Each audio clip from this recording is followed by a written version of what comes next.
오늘 새벽에 참여하는 모든 성도님들과 가정 위에 하나님의 은혜와 평강이 넘치시기를 주님의 이름으로 축원합니다. 오늘 본문은 크게 두 부분으로 나누어 줄 수 있습니다. 첫째 부분은 4장에서 언급된 속죄제에 대한 보충적인 규례입니다. 그리고 둘째 부분은 구약의 5대 제사 중에 하나인 속건제 규례가 이제 언급이 되고 있습니다. 그래서 구약 5대 제사를 나열하면 번제, 그리고 소제, 화목제, 그리고 속죄제, 그리고 속건제 이렇게 5가지로 구분할 수 있습니다. 오늘은 이 속죄제의 추가적인 내용에 대해서 그리고 또 속건제가 무엇인가 살펴보도록 하겠습니다. 먼저 속죄제는 말씀드린 대로 하나님께 범죄한 사람이 하나님께 사함을 얻기 위해 드리는 제사라고 말씀을 드렸습니다. 그래서 속죄제는 하나님께 죄를 범한 사람이 반드시 드려야 하는 제사이고 또 범죄한 사람이 사함을 받고 하나님과 바른 관계를 회복하기 위해 드리는 제사입니다. 그래서 속죄제는 다른 제사와 다른 특징이 있습니다. 구체적인 신분을 제시하고 있고 또 세분화된 제사 형식과 또 방법들을 구체적으로 설명을 하고 있는 것을 보게 됩니다. 먼저 제사장을 필두로 해서 순차적으로 온 이스라엘 백성, 그리고 족장, 그리고 평민의 한 사람에게 이르기까지 구체적인 대상에 대해서 언급을 해주고 있다는 겁니다. 그리고 각 신분과 대상에 따라서 어떤 제물을 사용할 것인지, 그리고 제물에 따라서 어떤 절차를 따라 진행할 것인지 그 방법도 과정도 세부적으로 자세하게 설명을 해주고 있습니다. 오늘 본문에 넘어와서도 그 세밀한 특징들을 그대로 보여주고 있습니다. 이번에는 생활 형편과 경제력에 따라서 세심한 배려를 보여주는데 암컷 어린 양이나 염소를 제물로 삼아야 되는데 그것을 드릴 형편이 되지 못하면 산 비둘기 2마리 아니면 집에서 길리운 새끼 비둘기 2마리를 가지거나 그것도 안 되면 고운 가루 에바 10분의 1을 가져다가 하나님 앞에 속죄 제물로 바치라라고 그렇게 규정을 해주고 있습니다. 그만큼 이 속죄제는 신분적으로 그리고 높은 자든지 낮은 자든지 그리고 또 경제적으로 부유한 자든지 가난한 자든지 어느 누구 하나 소외되거나 또 누락되지 않도록 세밀하게 구성되고 있는 것을 보여주고 있습니다. 왜 그럴까요? 제 문제 앞에서 어느 누구든지 저촉되지 않는 사람이 없기 때문입니다. 그래서 아무리 기름을 부은 제사장이라 할지라도 그래서 거룩하게 구별된 제사장이라 할지라도 또는 거대한 집단이라고 할 수 있는 한 나라, 한 민족, 온 백성 전체라 할지라도 또 누구도 넘보지 못할 권력과 힘을 가진 지도자, 족장과 같은 그런 힘이 있는 자라도 또 힘없는 일개 한 사람의 평민이라 할지라도 심지어 힘없고 가난해서 여유가 없는 사람 누가 봐도 자의적인 삶보다 타인과 사이에 억압된 굴레에 의해서 그래서 살아가는 그러한 삶 가난한 사람이라 할지라도 죄의 문제 앞에서는 속력이 없다는 것을 알려주고 있습니다. 그래서 하나님은 이 죄 문제 앞에서 어느 누구도 피해가지 못하도록 모든 사람을 대상으로 세밀하게 그리고 속죄제를 구성해주고 있습니다. 그만큼 죄의 문제는 하나님과 백성 사이에 가장 심각한 문제이고 또 우리 인생에게 가장 본질적이고 해결되어야 할 핵심 문제라는 사실을 알려주고 있죠. 이런 관점에서 오늘 본문을 보면 이 서론부에서 죄에 대한 항목을 자세히 열거해주고 있습니다. 어떤 부분이 죄가 되느냐 속죄제를 드려야 될 보충적인 설명을 하면서 죄의 항목까지도 알려주고 있습니다. 그러면서 이 전체 4가지를 보여주고 있는데요. 첫째는 이 재판의 중요한 증인으로서 증언을 거부하는 자입니다. 그리고 둘째는 부지 중에 부정한 들짐승, 가축이나 또 곤충의 사체를 만졌을 때 그것이 또 잘못이 되고 허물이 된다고 합니다. 세 번째는 사람의 부정에 접촉했을 때 예를 들면 문둥병자나 또 유출병 환자라든지 아니면 월경 중에 있는 여인이라든지 혈루증에 걸린 그런 여인들을 혹시 접촉했을 때를 말합니다. 넷째는 잘못된 맹세든지 자기에게 유익한 맹세든지 아니면 자기에게 손해를 끼치는 그러한 맹세든지 무심코 한 맹세를 잊어버리다가 그것을 지키지 못했을 때 그것이 잘못이다라고 성경은 알려주고 있습니다. 이 구체적인 네 가지 항목을 나열하면서 이것 중에 한 가지라도 저촉이 되면 죄가 되고 허물이 있다라고 알려주고 있습니다. 이 항목을 보면서 여러분들 어떤 생각이 듭니까?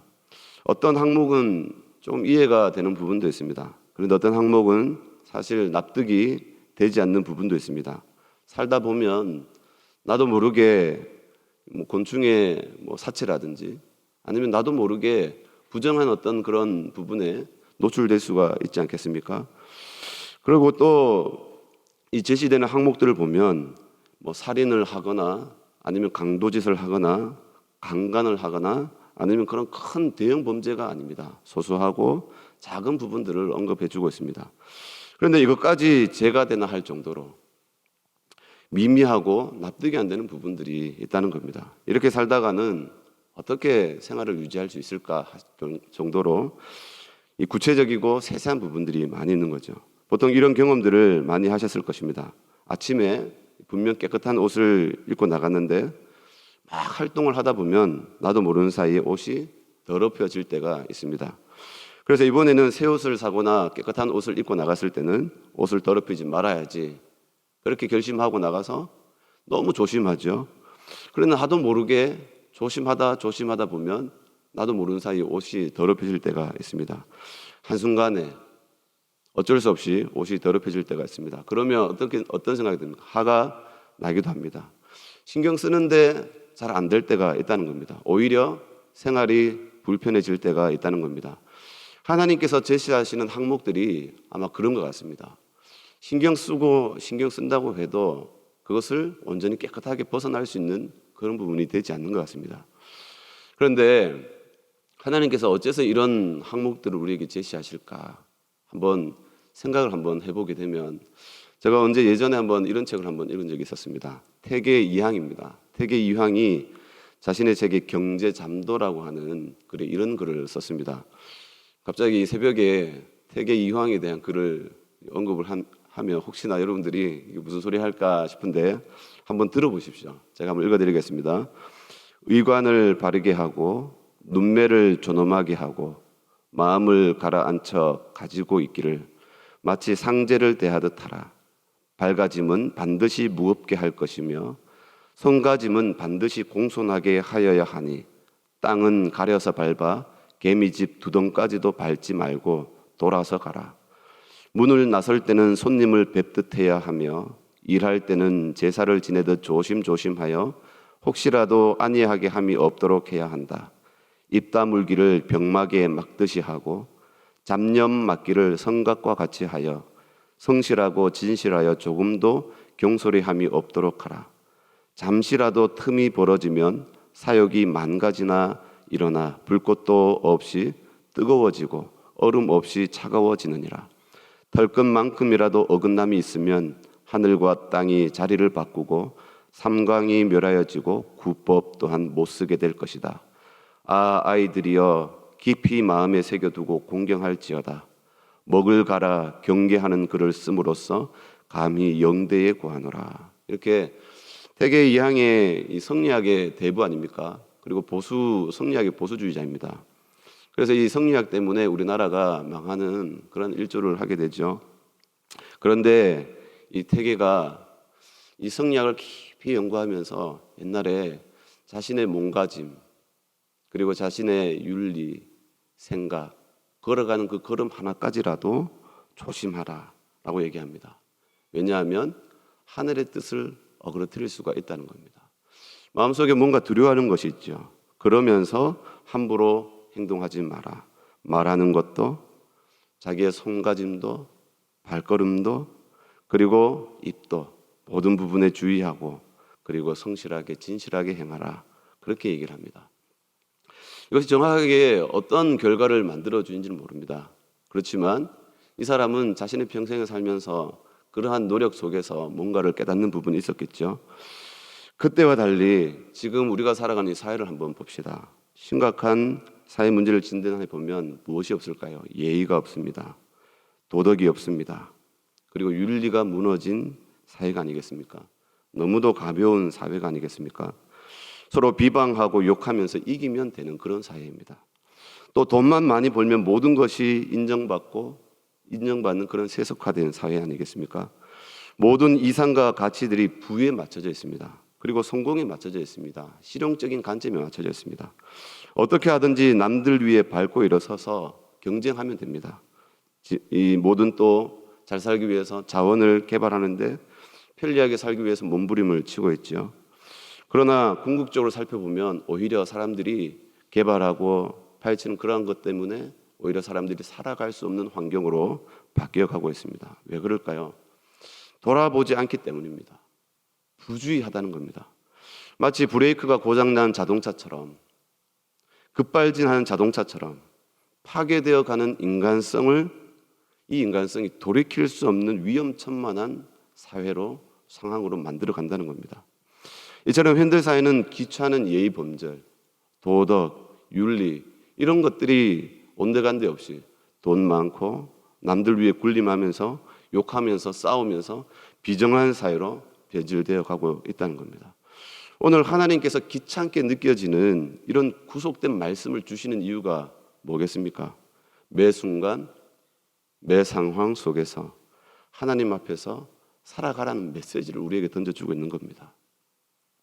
하나님 앞에서 살아가는 삶의 태도가 이 세세한 것 하나까지 신경 쓰면서 때로는 미련해 보이는 것 같고 세상 경쟁 사회에서 뒤처지는 것 같고 돌아가는 것 같은데 그런데 이것을 가지고 하나님 앞에 살아갈 때에 이것이 나 자신을 지키는 것이고 그리고 내 가정을 지키는 것이고 내가 살아가는 삶의 터전을 지키는 중요한 수단이 된다는 겁니다. 그래서 하나님은 마치 너무 세미한 불합리할 것 같은 이런 것들 하나하나를 우리에게 주시면서 하나님 앞에서 자기를 돌아보면서 하나님 중심으로 살아가라. 하나님 말씀대로 살아가라. 라고 우리에게 알려주고 있습니다. 또 한 가지는 아무리 작은 죄와 허물도 하나님 앞에서 용납될 수 없다는 겁니다. 그래서 성경은 죄는 그 모양이라도 버리라 라고 말씀해 줄 만큼 죄의 원인이 될 만한 그런 소지를 제거하라 라고 말씀해 주고 있습니다. 그리고 하나님 앞에서 큰 자가 누구입니까? 마태복음 5장 19절에 보니까 그러므로 누구든지 이 계명 중에 지극히 작은 것 하나라도 버리고 또 그같이 사람을 가르치는 자는 천국에서 지극히 작다 일컬음을 받을 것이요 누구든지 이를 행하며 가르치는 자는 천국에서 크다 일컬음을 받으리라. 내가 듣고 싶은 것만 듣고 그리고 내가 원하는 것만 행하는 것이 아니라 하나님의 뜻에 때로는 어렵고 힘들어도 순종할 때 복종하기를 힘쓸 때 그것을 하나님께서 기뻐하신다는 겁니다. 그러면서 우리에게 가르쳐주는 것은 우리는 이 작은 죄 하나라도 감당할 수 있는 힘이 없다는 겁니다. 우리는 이 세세한 이 작은 죄 하나까지라도 지킬 수 있는 그러한 힘이 우리에게는 없다라는 사실을 성경은 알려주겠습니다. 그리고 이 죄에 항상 노출되어 있다는 사실을 알려주고 있습니다. 그렇지 않습니까? 우리가 살아가는 이 삶의 환경은 늘 부정한 것으로 늘 둘러싸여 있습니다. 늘 우리를 더럽히는 것, 우리를 힘들게 하는 것, 우리를 넘어뜨리는 것, 죄악된 것들로 늘 우리를 둘러싸서 우리를 시험에 빠지게 하는 것들이 너무나 많지요. 그럴 때마다 우리가 어떻게 해야 될까요? 우리의 신앙을 흔들어 놓는 삶의 자리에서 때로는 하나님이 어딨냐라고 하는 그런 상황 속에서 때로는 우리의 마음을 더럽히고 넘어뜨리는 좌절시키는 그런 환경 속에서 우리가 어떻게 할 것인가? 하나님 앞에 서라는 겁니다. 그럴 때 우리가 가져야 될 자세를 오늘 본문 5절 6절에서 가르쳐 줍니다. 제가 읽어드리겠습니다. 이 중 하나에 허물이 있을 때에는 아무 일에 범과하였노라 자복하고 그 범과를 인하여 여호와께 속건제를 드리되 양떼의 암컷 어린 양이나 염소를 끌어다가 속죄제를 드릴 것이요 제사장은 그의 허물을 위하여 속죄할지니라. 하나님 앞에 어떻게 해야 됩니까? 하나님을 인정하고 자신의 연약함, 자신의 죄를 하나님 앞에 자복하는 겁니다. 그리고 하나님 앞에 긍휼히 여겨달라고 하나님 앞에 불쌍히 여겨달라고 하나님 앞에 엎드리는 거죠. 그러면서 나는 이 작은 죄 하나도 감당할 수 없고 내 삶의 무게를 감당할 수 없으니 하나님, 나는 하나님을 떠나서는 살 수 없습니다. 나를 불쌍히 여겨 주옵소서. 오늘 또 그것을 인정하고 하나님 앞에 자복하고 하나님 앞에 나옵니다. 나를 불쌍히 여겨주시고 인도하여 주옵소서. 우리가 하나님 앞에 우리 연약함을 인정할 줄 알고 자복하면서 하나님을 의지할 수 있는 믿음과 신앙을 가져야 한다는 겁니다. 그러면서 우리는 이 말씀을 따라서 결론의 말씀입니다. 히브리서 4장 15절 16절 말씀인데요. 우리에게 있는 대제사장은 우리의 연약함을 동정하지 못하실 이가 아니요 모든 일에 우리와 똑같이 시험을 받으신 이로되 죄는 없으시니라. 그러므로 우리는 긍휼하심을 받고 때를 따라 돕는 은혜를 얻기 위하여 은혜의 보좌 앞에 담대히 나아갈 것이니라. 오늘 또 이 새벽에도 우리가 하나님의 은혜를 받기 위해서 때로는 힘들고 억울하고 때로는 내 힘으로 감당할 수 없는 여러 환경 속에서 하나님을 바라보면서 하나님 나를 도와주옵소서, 하나님 나를 긍휼히 여겨 주옵소서, 하나님 나에게 힘을 주옵소서, 하나님의 은혜 가운데에서 떠나지 않게 하여 주옵소서, 하나님의 은혜 가운데에서 우리의 삶을 조망하고 또 지혜롭게 살아갈 수 있는 우리 모두가 될 수 있기를 주님의 이름으로 소망을 드립니다. 기도하겠습니다. 우리에게 있는 대제사장은 우리의 연약함을 동정하지 못하실 이가 아니요 모든 일에 우리와 똑같이 시험을 받으신 이로되 죄는 없으시니라. 그러므로 우리는 긍휼하심을 받고 때를 따라 돕는 은혜를 얻기 위하여 은혜의 보좌 앞에 담대히 나아갈 것이라고 하신 말씀에 감사와 찬양을 드립니다. 이 새벽에도 우리의 연약함을 동정하시고 또 우리의 연약함을 잘 아시는 주께서 우리를 긍휼히 여겨주시고 은혜를 주시기를 소원합니다. 우리는 여전히 세상에 끌려서 죄악 가운데에서 연약해서 자나 우로 치우칠 수밖에 없는 또 어리석은 죄인임을 고백하고 자백합니다. 우리를 불쌍히 여겨주셔서 하나님의 뜻을 분별할 수 있도록 지혜를 주시고 또한 우리의 삶 속에 있는 영적 싸움에서 이길 수 있도록 성령의 충만함을 더하여 주옵소서. 오늘 새벽에도 주의 몸된 우리 부산영락교회를 위해 기도합니다. 항상 변함없이 복음의 비전을 이루어 가도록 성령께서 능력으로 역사하여 주옵시고 세우신 담임 목사님과 또 모든 성도님들 한 마음과 한 뜻으로 어려운 이 시대를 이겨나갈 수 있도록 또 교회의 사명을 감당할 수 있도록 힘을 더하여 주옵시고 성령의 충만함을 더하여 주옵소서. 감사드리오며 거룩하신 예수님의 이름으로 기도드리옵나이다. 아멘.